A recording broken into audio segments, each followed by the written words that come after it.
کربلا میں موتیں تو ہوئیں،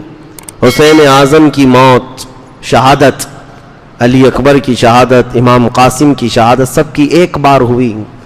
لیکن اس میدان میں سب سے بڑا جگر رکھنے والی کوئی شخصیت ہے تو سیدہ زینب ہے، جو پورے میدان کو دیکھتی بھی رہی۔ ان کے بچے بھی سامنے شہید ہوئے، بھائی شہید ہوا ہے، بھتیجے، بھانجے سب شہید ہوئے، اور اس کے بعد جو حالات ہوتے ہیں، سب کی موت کے بعد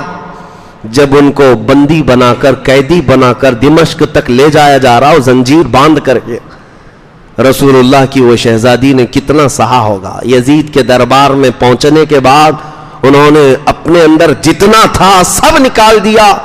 آج 1400 سال ہو گئے سیدہ زینب کا دیا ہوا خطبہ جو دمشق کی جامع مسجد میں یا یزید کے دربار میں آج تک حرف بحرف سلامت ہے۔ لوگ آج اس کو پڑھتے ہیں تو رو پڑتے ہیں۔ سیدہ زینب نے جو خطبہ دیا تھا، ایک ہی جملہ اگر میں بتاؤں میرے عزیزو، سیدہ زینب نے کہا تھا، دنیا کی ہر ماں اپنے بیٹے پر انتقال ہو جائے، ہر بہن اپنے بھائی کی موت پر روتی ہے، ہر پھوپھی اپنے بھتیجے کی موت پر روتی ہے، لیکن زینب کے لیے یہ تلاش کرنا ہی مشکل ہے وہ روئے تو کس پر روئے،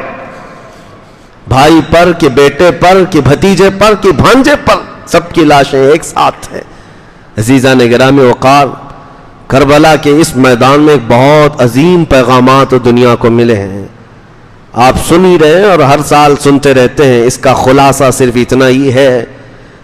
کہ اپنے دلوں کو جوان رکھو، بیدار رکھو، سہنے کی طاقت بھی، اور اس کے علاوہ ایک بات اور کہ ظلم زیادہ دیر تک نہیں چل سکتا، اللہ تعالیٰ کی مدد آ ہی جاتی ہے۔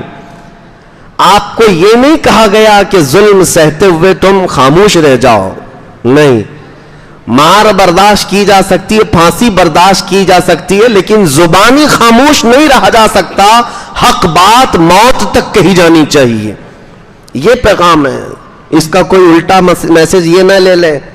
سہنے کی طاقت کا مطلب یہ نہیں ہے کہ خاموشی سے سہتا رہے، بلکہ اس پر تو ظالموں کو خوشی ہے کہ ہم نے مارا، دیکھو چپ ہو گیا، نہیں، سہنے کی طاقت کا مطلب یہ ہے کہ تم ظلم تو سہ لو، شکایت اس سے نہیں، بلکہ جس بات پر تمہیں ظلم دیا جا رہا ہے وہ اسلام کی حقانیت پر 1000 کوڑے لگ جائیں، لیکن تمہیں اس بات پر قائم رہنا ضروری ہے۔ آج جیسے موب لنچنگ کے حالات آ گئے، نوجوانوں کو باندھ کر کے، مار کر کے ان سے کہا گیا کہ ان کا نام لو، ان کا نام لو، یہ حالات سے ظلم تو ہو ہی گیا، ان بچوں نے سہ لیا، مرنا تو ویسے بھی تھا، لیکن کسی اور کا نام لے کر کے کیوں اللہ اکبر کہہ کر جائے تو اس پر عظیم شہادت کا ثواب بھی ہے، بلکہ ان شہیدوں کو مولا حسین کی پڑوسی ہونے کا شرف حاصل ہوگا۔ ان حالات کے تقاضوں کے اعتبار سے میں صرف آپ کو یہی کہنا چاہوں گا کہ اپنے گھروں میں دین اسلام کو پسند کرو۔ امام حسین کی آخری وصیت جو اپنی بیٹی کے لیے تھی، وہ ہر باپ اپنی بیٹی کو آج وصیت کر کے جائے، ہر باپ اپنی بیٹی کو وصیت کر کے جائے۔ سیدہ سکینہ جو 9 سال کی تھی، اور امام حسین جب کربلا کے میدان میں آخری مرتبہ جا رہے تھے تو اپنی بیٹی کو یہ کہا تھا کہ بیٹی جو کچھ بھی ہو جائے، حالات جتنے بھی بدل جائیں، تم رسول اللہ کے خاندان سے ہو، اپنے پردے کی حفاظت کرنا، اپنے حجاب کی حفاظت کرنا۔ یہی بات تو ہے، دمشق کے بازار میں جب امام حسین کا سر لے کر جا رہے تھے نا، سب بھیڑ لگی تھی لوگوں کی دیکھنے کی، حضرت سکینہ اور دوسری عورتیں بھی پیچھے تھیں۔ ایک صحابی رسول اس زمانے میں 80 سال کے ہو چکے تھے، وہ آئے، انہوں نے یہ لٹا ہوا قافلہ دیکھا تو رو پڑے، اور قریب آئے، سیدہ بی کہا، بیٹی تم کس کی بیٹی ہو؟ لڑکی نے کہا، یہ جو سر جھا رہا ہے میں اسی کی بیٹی ہوں۔ وہ صحابی پھوٹ پھوٹ کر روئے، کہا، اے بچی، میں برسوں سے ملک شام میں ہوں، میں رسول اللہ کا صحابی ہوں، اس گردن کو چومتے ہوئے دیکھا ہے میں نے رسول اللہ کو، جس کو آج ان کی امت نیزے پر لے جا رہی ہے۔ اے میری بچی، کوئی حاجت ہو تو بتاؤ، میں یہیں کا رہنے والا ہوں۔ اس بچی نے 9 سال کی عمر میں، جبکہ قافلہ لٹا ہوا جا رہا ہے، کہا کہ پہلی بات تو اس دیار غریب میں ہم سے کوئی پوچھنے والا تو آیا، اور اگر آپ پوچھتے ہیں ہماری کوئی حاجت ہے، یہ بھوکا قافلہ تھا، یہ پیاسا قافلہ تھا، تڑپ کر کہتی کہ کھانا پانی تو لے آؤ۔ کمال ہے، سیدہ سکینہ نے کہا بابا جان آپ اگر ہماری حاجت پوچھنے آئیں تو صرف اتنا کر دیں کہ یہ جو سر لے کر کے جا رہے ہیں ان کو تھوڑا آگے بڑھا دیں، ہمارے قافلے سے آگے بڑھا دیں۔ کہا بچی ایسا کیوں کہہ رہی ہو؟ کہا اس لیے کہ سر حسین کو دیکھنے کے لیے بہت سارے لوگوں کی بھیڑ آ رہی ہے، اور سر دیکھنے کے چکر میں ہمارے پردے کی حفاظت نہیں ہو رہی۔ بابا کا سر آگے لے جاؤ۔ یہ ہے پیغام حسین، اپنے گھر میں اسلام کو پسند کرنا، اور ان کی شہزادیوں نے دنیا کو دکھایا ہے۔ باپ کا سر لے جانے کے وقت بھی اگر انہوں نے کسی چیز کا خیال کیا ہے تو رسول اللہ کی شریعت کا خیال کیا ہے۔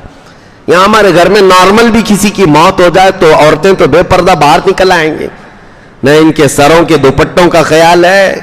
یہ ماتھا پیٹنا سینٹنا پیٹنا، ان کو تو کوئی ہوش و حواس نہیں رہتا، چاہے جیسی حالات آ جائیں۔ پیغام حسین یہی ہے، آخری کربلا کے میدان کا میسج اپنی بیٹی کے لیے یہی تھا کہ بیٹی حالات جتنے بھی بدل جائیں تم اپنے پردے کی حفاظت رکھنا، اپنے حجاب کی حفاظت کرنا۔ کیوں پیغام نہ دیتے حسین؟ اس لیے کہ اس گود میں پلا ہوا حسین ہے جو فاطمہ کا لاڈلا، جس کو کسی آنچل نے، جس کے آنچل نے آج تک نہ دیکھا مہر و ماہ نے، اعلیٰ حضرت نے فرمایا چاند و سورج نے جس کے آنچل کو نہ دیکھا ہو، اس ردائے عفت پہ لاکھوں سلام، سیدہ طیبہ ظاہرہ، اس